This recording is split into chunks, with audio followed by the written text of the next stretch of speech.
And there is good old Johnny Boy with You're the Voice, 107.7 Brunel FM, and it is the last Thursday of the month, so in the studio is Chris from Swindon UFO Research. Good afternoon, sir. Good afternoon, how are you? Not too bad. You've had your hair done. I didn't recognise you for a bit. It's my natural disguise. I'm going around in sort of like a hidden mode at the moment, so... Right. Best friends walking past me in the street is great. Okay, I must get a theme tune done for you one day, maybe E.T. or Ghostbusters when you come in at the big parade. I've had some interesting introduction teams in the past. It's normally the X-Files. Right. It seems to be the X-Files, or we'll play the X-Files, it's Chris. But, we've actually got a theme tune being produced for our event, our conference event. So perhaps we could use that, you never know, it might be really interesting. Yes. So, what have you got for us this month, then? Well, it's been absolutely manic busy, if that's a kind of good English, I suppose. Yeah. It's been really, really... in crazy times. Loads of phone calls. I've still got 9 on the answer phone that I still haven't picked up. Crikey. Those have been over the last couple of days. There is a theme. It tends to be orange lights, but, as a rule of thumb, that tends to be lantern sightings, but there's some really strange ones coming in nowadays, so it's been a fascinating couple of weeks. But it is really busy. So one of the things we're trying to do, and I think we may have mentioned it last month, is to look for trainee investigators. Yes, that's right. So if anybody's out there that thinks, this is something I want to do, it's paranormal and it's UFOs, it's the whole umbrella subject, get in contact. Phone the ARC line, which we'll give the number out later. Yeah. But we'll give full training. We've got a guide that we can give you, which sort of explains what normal sightings are, basically. And just give it a go, we'll help you along, or I'll help you along. We've already got 2 basically people who've joined us, which is fantastic, absolutely great. And, we could do with another 2 or 3 people, really, so if there's anybody out there, get in touch. And it's a fascinating subject matter, it really is interesting. I'm sure it is, and it's a bit different as well, isn't it? It's different from, I don't think you can put it on your CV, for example, but, no, and really it's about people as well. It's not about aliens, it's not about ghosts particularly, it's about the way people perceive their surroundings and how they sort of take things really of their experiences. So it's a little bit of psychology, a little bit of common sense.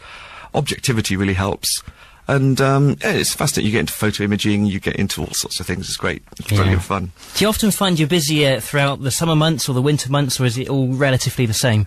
It depends. I think in the winter there's a lot more sort of... we talked about acronyms last month, didn't we? Like LITS, which is light in the sky. Who came up with that one? We've got to get better ones than this. This is terrible. Basically because it's darker and people sort of see. In the summer you tend to get more because people are out more. They're doing barbecues, they're at parties. Yeah, sure. So it kind of balances out in the end of the day. I mean, you get a lot around April for April Fool's Day, of course. A lot in November because of the fireworks. And people see fireworks going off and they think, ooh, that's a bit weird. And it depends where you are, because if you're on the coast, flares, distress flares tend to coincide with, the tourist season, for example. But generally, there's a steady trickle. There's about 2 or 3 normally a week, but it has been a little bit busy this month for some reason. Yeah. Okay, well, we'll leave it there for now. We'll go for a song, and we'll be back with Chris from Swindon UFO Research, live in the studio after 10cc next. There's just one thing to remember this weekend. 10cc and the things we do for love, 107.7 Brunel FM, last Thursday of the month. So in the studio is Chris from Swindon UFO Research. Where did we get to, matey? Oh, we were talking about the volume of calls and the annual distribution, I suppose, is one way to put it. But it's interesting, actually. I'm launching this thing called the Paranormal Challenge, and it's basically Beat the Investigator. It's not a game, but we are offering a prize.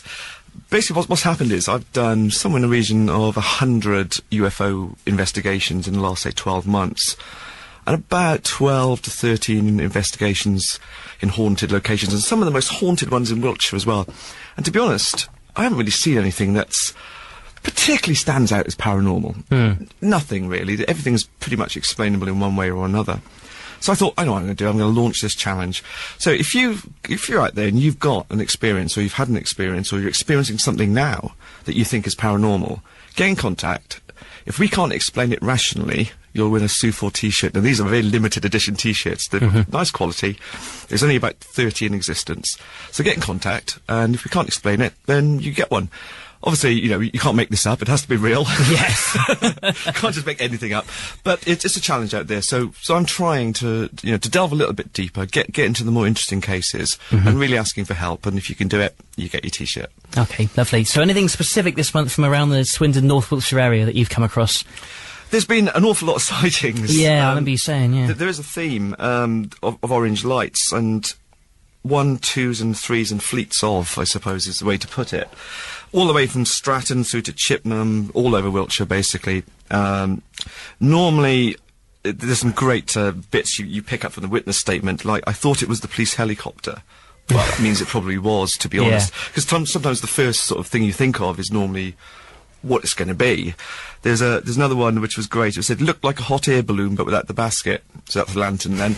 Yeah. And there's more detail to that, obviously, but yeah, you can pick up on those things. But there's probably about 16 sightings that got listed here, all of them about orange objects. It's bizarre. Some of them, I think, are the police helicopter, because it does go a kind of a lights out mode, and all you can see are the red lights at the bottom of it, depending on the orientation of the craft. Yeah. And some of them are going to be lanterns, some of them are obviously lanterns. I'm always surprised that lanterns are still kind of confusing people. We've had a year, nearly 16, 17 months of lanterns in our skies, all over the press, on the TV, and people are still reporting them. They do look weird, don't get me wrong. But I think, you know, I think everybody's had enough of them, to be honest with you. Yeah, I certainly have. So that really is the bulk of the sightings. There was a couple further out, which I'll just touch on briefly. Yeah, sure. One was from Devon, which was a glowing golden globe which hovered in the sky. Now, I haven't really investigated this one yesterday, it only came in last night. It could be a balloon just floating in the sky, but it was a daylight sighting, so it wasn't one of these nighttime lights. And the golden side of that could be, of course, the sunlight reflecting off something silver, or just reflecting generally. So that's quite an interesting one. One of the ones we had Roswell on the phone. Roswell, New Mexico, famous for a famous crash, actually, back in the 40s, of course. Interesting, because I'm quite a cynic sometimes, and I don't know if you know, but there was a story floating around about an artist who'd created this massive light show, and it was like big UFO sighting, all these people watching it. And he said, I'm taking this around the world. Then a day later, I get this phone call on the ARC line saying, there's going to be UFOs across Kent on Thursday. Oh, it is Thursday. Well, hey. So, has anybody seen any large UFOs flying across the UK? Let me know. I don't think there will be, to be honest with you. I think it's all some kind of marketing campaign from this guy to try and get publicity for his event. But it'd be interesting to see if anything does sort of occur across Kent in the next 12 hours, is it now? Less than 12 hours to go, really, isn't it? 3 it is now, so you never know, do you? 6.5 hours. Yeah.